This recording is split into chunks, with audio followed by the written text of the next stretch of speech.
and welcome to the show's special edition, Australian Spaces of History. Could you all please welcome Germaine Greer.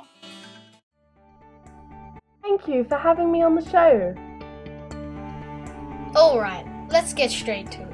Where were you born? I was born in Melbourne on the 29th of January 1939. What school did you go to for your education? Oh, well, I was educated at the all-girls Star of the Sea Convent in Gardenvale. Where did you study after school and what did you do?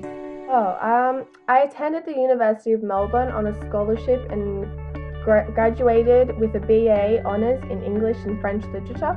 I then graduated from Sydney University with an MA in 1963.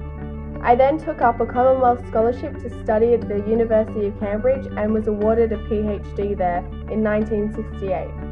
I also wrote for the controversial London magazine Oz under the name Dr. G and became known internationally with the publication of my book The Female Eunuch in 1970.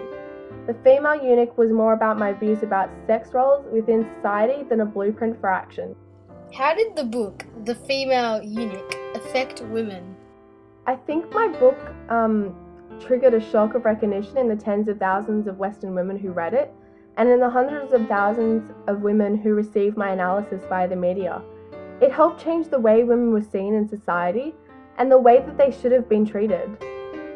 The Female Eunuch was a cornerstone of the women's movement in the 1960s and 1970s, which produced many progressive achievements for women in society.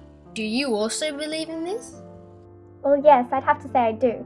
The women's movement in the 1960s and 1970s found a common set of ideas and goals which were central to many of their aims and achievements in that period. One major change in society is that issues affecting women who were previously considered private matters were brought out into the public sphere, and subjects like domestic violence and the right to a no-fault divorce were now considered areas for public debate and for legislation by the government. What wisdom do you think you've gained from life? One thing I've learned from life is that happiness is a positive achievement and that it won't be given to you. It can't be granted to you by anybody else, and you actually have to work at being a happy person. This is the most wonderful, wonderful world, and I love it.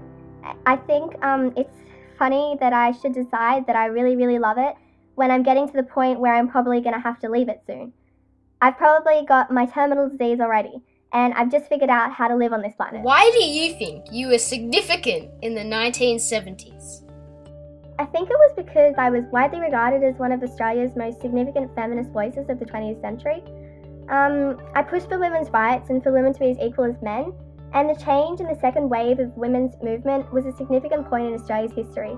I guess you could say that I destroyed all the myths and common beliefs that encouraged unhappiness and negative towards the thought of men alike. There was also a huge change in attitude and treatment and improved life for women all over the world.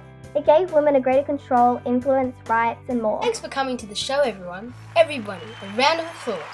Germaine Greer.